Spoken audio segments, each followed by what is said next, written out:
Mark chapter 7, verses 31 to 37.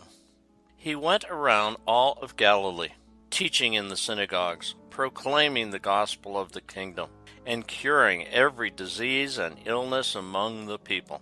Again he left the district of Tyre, and went by way of Sidon to the Sea of Galilee, to the district of the Decapolis. And people brought to him a deaf man, who had a speech impediment, and begged him to lay his hands on him. He took him off by himself, away from the crowd. He put his finger into the man's ear, and spitting, touched his tongue. Then he looked up to heaven and groaned, and said to him, Ephphatha, that is, be opened. And immediately the man's ears were opened.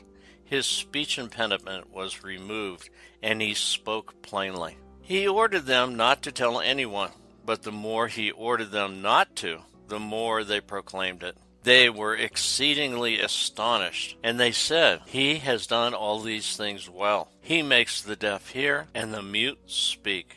Jesus takes the long way back to Galilee from the Gentile, non-Jewish region of Phoenicia. We know that he spent time in two Phoenician cities, Tyre and Sidon. Both are Gentile cities on the Mediterranean Sea. Then he continued on to another Gentile region, Decapolis. Decapolis is a region made up of 10 cities on the southeast of the Sea of Galilee. Jesus' purpose in going there was to offer the same hope of salvation which he had already offered to the Jews. The apostles still did not seem to understand that Jesus is the Son of God and the Father's representative to the world. Today we read of his curing of a deaf man who lived in the region.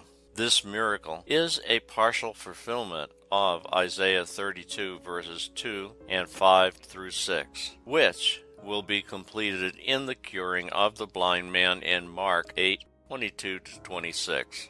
Isaiah 35 verse 2 and following. They will see the glory of the Lord, the splendor of our God. Then the eyes of the blind shall see, and the ears of the deaf be opened.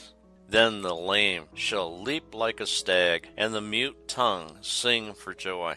In both healings, the afflicted person is brought to Jesus by others. In both healings, Jesus takes the afflicted away from the crowd, and in both cases, he touches them and uses spit from his mouth to cure them. In both healings, Jesus requested secrecy. In these two miracles, Mark chapter 7, deaf, and 8, blind, shows Jesus as the perfect fulfillment of the promised Messiah of the Isaiah prophecies and the Savior of the entire world. Consider also that others brought the afflicted to Jesus, just like someone brought you to Jesus and the church. Your faith in Jesus separates you from the non-believing world and makes you a better person.